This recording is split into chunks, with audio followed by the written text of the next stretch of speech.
Hello everybody, just a quick disclaimer. I haven't played alpha version 3 of Armour Attack due to some technical difficulties that I was having with it. So this review will be on alpha version 3 and alpha version 4 for Armour Attack. So any opinions and views that I have will be across both versions and may have changed from alpha 3 to alpha 4, so it might not be 100% accurate, but I will aim to get it as accurate as I possibly can. With that being said, let's crack on with the video. Thank you.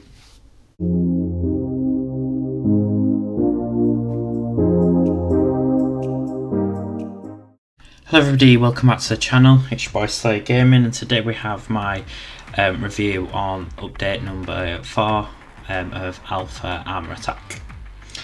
Just so that you're aware of the layout of today's video, I'm going to be showing some footage of a match that I've done, talking about the new updates for the mechs and changes that have happened, that I see deemed major anyway. And then I'll show a footage of a match that I had, an intense match with another player, or against another player that is, and I will go on then to show some footage, some action clips of each different mech at the end of the video, and then I'll sort of kind of give a summary towards the end. So to start, there's been some new mechs that have come for each of the different factions. So for the Bastions, we've had the Jaeger mech. They've got 3 medium weapons, 240,000 HP, a speed of 34.2 km an hour, which is actually on the highest side. They're a scout mech, and their ability is overdrive. So what they can do is they can dash in a certain direction with, well, the direction that the big wheel on the mech is facing. Not the direction, you know, like you might have the key on your keyboard, for example, so you might be facing away, but it might go forward because that's where the wheel's facing. Being a Bastion, they've got the passive ability of self-repair, meaning that they can heal HP per second. The second mech that we've had is for the Hermits faction, for the Hermits, called Genesis. They too have 3 medium weapons. They have 240 HP, 27 km an hour, a speed of 27 km an hour, that is, apologies. They have a ability called Overgrowth, which causes them to get 100,000 HP on activating for about 10 seconds, I think the ability lasts. They gain increased speed, and the passive ability, as they are a Hermit, is Corrosion, so they deal damage over time once from the weapons. The Imperial's got another mech as well. They got the Paladin. Paladin has 2 heavy weapons and 1 medium, following around from the 3 medium weapons. They have 190,000 HP to make up for the fact that we've got 2 heavy weapons, so that means that they've got a little bit less HP but more firepower. They've got a speed of 27 km an hour, and their ability is Omni Shield, which basically means they can absorb a lot of damage with the shield without taking damage to their actual shield, as they're an Imperial, which is the passive ability, by the way, is the energy shield. They can just absorb a lot of damage, and then once the ability's over, it will, or you can trigger this early, create a damage effect in a certain area. I'll put a clip to showcase that because that is a very interesting ability. Other changes we've had have been around different mechs, so there's been like a bit of a rebalancing going on. So what's happened is they've changed weapons, so none of the weapons are light weapons now, so they're either medium or it's heavy. Light weapons is coming soon. So what's some major changes will be Shroud, or what was known as Invisibler. I've previously done a video on it. Now has 4 medium weapons. They did previously have 2 light and 2 heavy, but now they have 4 medium, which I feel like is a bit of a more balance. Certainly just feel a bit more like a glass cannon now if it didn't before. They have given Creeper, who was previously called Leaper, a buff to speed, HP and the ability, so they have got extra speed, extra HP, and that's extra HP is probably around the overall HP change to all the mechs. But their ability has been nerfed with a cooldown, so cooldown's now 15 seconds, I believe it was 18 before. I will put a correction on the screen if that is incorrect. And then the Broodkeepers had a rework. I can't remember what the name of it was previously, which is quite bad. I will put the name up on screen because I can't remember it. But they've had a rework, so instead of firing a lot of they look like flies, but they're not flies. They're like mechanical flies that go and deal damage, and then you can heal up. Instead, Broodkeeper now fires them around themselves in a certain radius, so any enemies that are in there allow him to heal back up 2k HP per second. Now I'm not sure whether this stacks, as I don't currently have Broodkeeper. I ran out of silver upgrade and everything. So I'm not sure if you've got 3 enemies in, whether you then heal 6k HP per second, whether it only deals 2k no matter how many enemies are in there. I will, as soon as I get it unlocked, I will do a video on it to showcase it. Other changes have been Hoplite, the turning speed and how they feel has changed. I feel like the turning speed feels increased, but now I feel like it doesn't feel as tanky as it did before, but I guess it's an overall quality of life improvement for it. And their ability has been nerfed, so instead of having 10k HP on the shield, 10k HP on, no, 100k shield, apologies, 100k shield, they now only have 80k, which is, in my eyes, a better balance for it, because before he was just stupidly overpowered, and was very hard to take down, and did warrant a couple of people firing at him from the enemy's team. And I have mentioned it throughout these different mech changes, but there has been an overall shift in the HP of all the mechs, so that's actually the HP's higher for all of the mechs. But what that means is actually Hoplite's taken a nerf, because they've only got 5k less, but actually when every single mech's got now more HP, that essentially means that Hoplite's taken a bit of a nerf with the HP, which is, in my eyes, a necessary buff. But also meant passively that some mechs like Creeper, previously Leaper, have taken a buff, which is was really needed. Other changes around that's not related to the mechs directly, directly changing the mech, is the mech upgrade system. So now we have 2 different types of crates and 2 different types of tokens that we can get. We can get a stat up token and a perk token. Now each mech and weapon has 3 perk upgrades and then 6 stat ups. The perks allow the mechs and weapons to gain different perks, as it is. So you can either choose with, for when you do mechs, you can choose either like an offensive perk or a defensive perk. Now they have got different names depending on the different faction that there is. I know that the Hermits do differ from Imperials and Bastions in the naming, but they essentially is one offensive and defensive perk that you can select. Now you can only pick 3 of them, but you can mix and match, so you can either pick 3 offensive or 3 defensive, or you could pick maybe 2 offensive and then 1 defensive, or you could do 2 defensive and then 1 offensive, so you can mix and match with them. But either way, the third one that you unlock for each of them is going to be more powerful, so I wouldn't suggest mixing and matching them. That's my preference. If you want to mix and match them, go ahead, be my guest. I'm sure that it will work for some people. For me, I just don't see it working for my playstyle. I've mentioned that there is no light weapons in the game. They're going to bring them in at some point. I think it's going to be in the next update when they come out with beta version.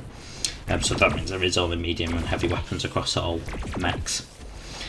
There is the account rank now, so you've got an account rank of 30, and then you've got a faction rank for each of the different factions. The Hermits, the Bastions and the Imperials all have a faction rank of 10. That's why the account rank's 30, because you get 10 for each one, and you rank up your account rank once you've upgraded the faction rank. I think it's a good system, if you ask me, because every single time you upgrade a faction, you then get an account rank as well, and you get lots of goodies very quickly with it. I do think it's a really good system. And obviously, to be able to upgrade, you're going to need to be able to get XP. There's different quests that you can have now. You've got a range of quests, so you can get XP for factions through these quests. You can also get some different perks and start tokens for them, and you can also get a range of silver prizes ranging from, I believe it ranged from about 3 to 5k all the way up to 40k. It's the most I've seen, but that's like for your weekly ones that you get weekly, so it is a really good system so far. And I believe I've covered everything that I really wanted to cover, so without not really much more to cover. Let's jump into the very intense match that I did have against a player. They were very, very good, and it was a very tough match. It was very close, but I'll leave you to watch the footage now. Okay, so it looks like we've spawned in on Shipyard. I'm going to go with Jaeger from a Beacon Runner. Ooh, and we are definitely fighting players because we're on the other side, so this should be a very interesting match. I think I'm just going to go capture Beacon B first. I've got a Creeper to the left. I kind of hate how unmanoeuvrable Jaeger is. With the big wheel at the back, it kind of causes it to not go in the direction you want it to go. I'm going to try and hold the fire out. I think he's taking some heavy damage, but I'm going to just duck behind. Ooh, I'm definitely ducking behind now. I'm not taking damage from that Spitfire. Just wait for it to burn out. We're going to do have player Napster 48 up on the high ground, so try and dash behind some cover of the snowy banks. I am now taking damage from a Spitfire shot. I'm sustaining very heavy damage. Ooh, that is really not nice. To be fair, I did just get myself put in the middle, and I'm also dashing really poorly. This wheel is not. This is really not helping. This wheel. I did put myself in between 4 enemies then, which wasn't the best positioning on my behalf, but we'll try and get objective Woo now. I do want to stay out with line of sight of. I keep on getting stuck on all the buildings. It's not helping me with my dashes. We'll go see if we can try and deal some damage to Napster 48. Although the Spitfire does appear to be to the left. I'm just going to try and dash and take some cover. Yeah, I do think I'm going to lose this mate, but let's see if we can try and take. Yes, I did take Napster right before with me. So it wasn't a fairly bad run. I will spawn on B with some. Maybe. Yeah, I'll go with my Spitfire, I think. Spitfire with my machine guns, with my. So that I can have some long distance range. Some range, not long distance. Long distance doesn't make sense. I'll have some range. What a Spitfire shot. Didn't even give him a chance to look at me. Are you kidding me? How did that, was that not a draw? It was literally on the middle. Oh, right, okay, never mind. I'm just gonna try and hold the fire out. Although I don't know why I'm holding it now, because to be fair, I think I'm gonna lose it. Yeah, I did lose it. So we have lost the event, which does mean that we have lost one of the beacons. So we do really need to push. But I've got 3 people in front of me, making it a little bit more difficult to do so. But they are taking a lot of damage from my Spitfire. I've noticed that with the enemies is that the AI just seems to just freeze in place whenever you fire a Spitfire shot at them, meaning that you get some free kills. I think I'm going to be wary that the player's miles away. I was going to say that the player could be sneaking up on me, and that Spitfire shot did not go where I wanted it to go. I thought it would reach over the building, but apparently not. I'm going to try and deal damage where I can. All I'll do is a build up the fire rate now, so the minute I have an enemy in line of sight, they get the full fire rate from my machine guns. Although it looks like there's 2 creepers now in front of me, and I have got a Jaeger, so that's not the ideal play situation. In all fairness, probably should have dropped down off the platform. I've got to spawn quite far back at Beacon B now. I will go with a sentry with the 2 flat cannons and the javelin. There's a build that I'm testing out. I find it works really well at close range because you're able to put the turret and it just deals good damage. I'm going to go for the lift because it's the quickest way I can get back into the action, and I do want to get to the event to try and win it this time so we can get a closer. We can try and at least build up some more beacon points, because we really are falling behind now. Quick and easy kill. We'll keep on firing down.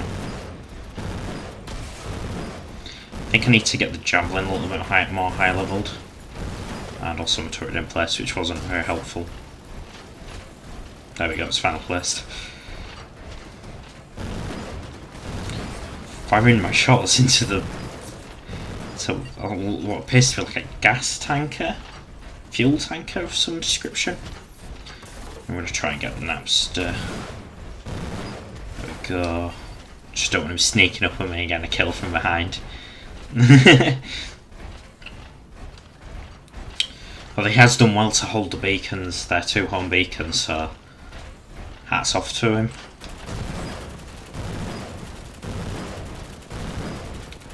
Which deals some damage to the Genesis. And we have got a Broodkeeper there as well. We'll be wary to keep some distance. Trying to get cover whilst firing at them isn't really easy. What we'll do is we'll spawn on Beacon D because it's their home beacon. Just so we can try and flank them, in all honesty. Might upset the backlines, I think is what the aim is for this Spitfire. We'll see how well it goes, so it might happen. I'll fire my Spitfire shot on the hoplite. Just quickly reload my flak cannons because I can see there is 2 enemies up there and I want to be able to deal damage to both of them. Without being caught in my reload.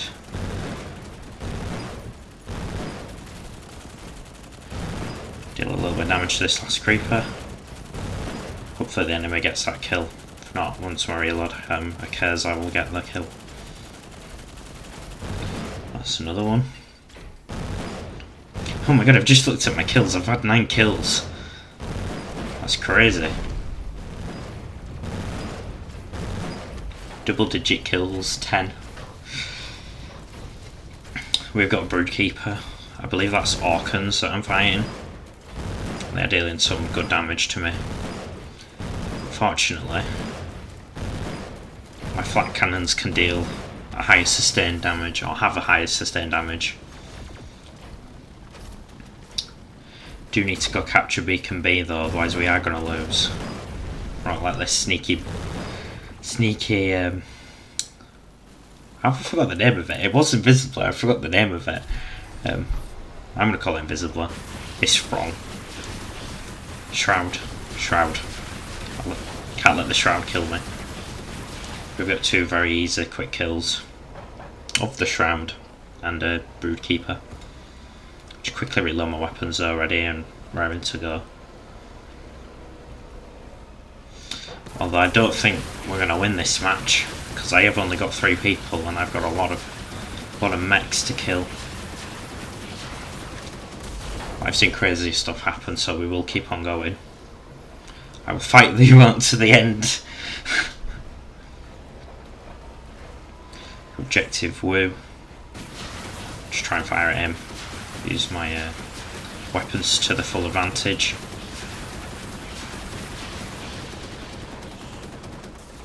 We'll try and shoot a Napster whilst I can. In between, whilst I can't shoot at Objective Woo. I'm going to pop the shield up because I don't want him firing into his spit into me. So that will deal some high damage. But now we'll put the shield down so I can get that increased mobility. Although I am now in the middle of 3 enemies as well, which isn't good. With a minute left and 3 kills, I'm not sure I'm going to be able to do this, but we will certainly try our best.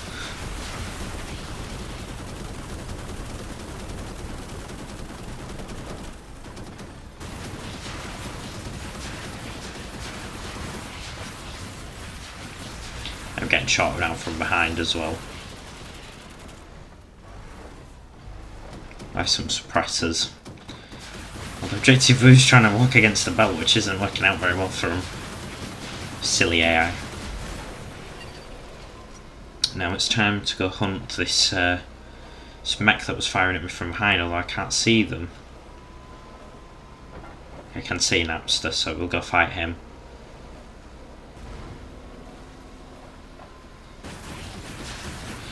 Yeah, I'm not too sure that I'm going to be able to win this match. No, I don't think it's going to happen with 8 seconds. I need like another 10 or 15 seconds. But I don't think it's going to happen, unfortunately. Yeah, unfortunately I did lose that match. But I did MVP. Napster did get 2.7 million damage, which is amazing. I got 18 kills, 4 deaths, 3 assists, 3.6, nearly 3.7 damage, 1 capture, 56 score.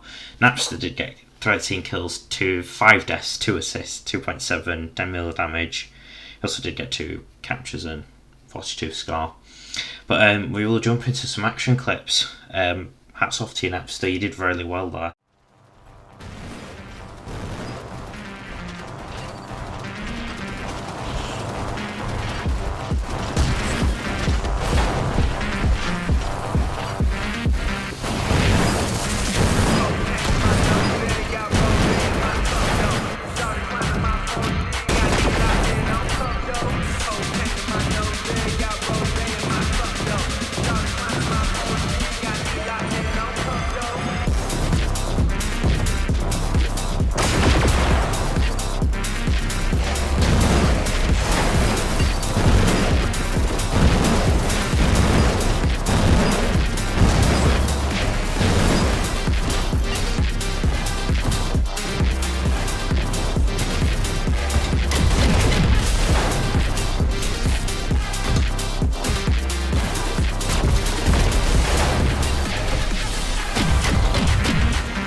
Hello everybody, thanks for watching the video.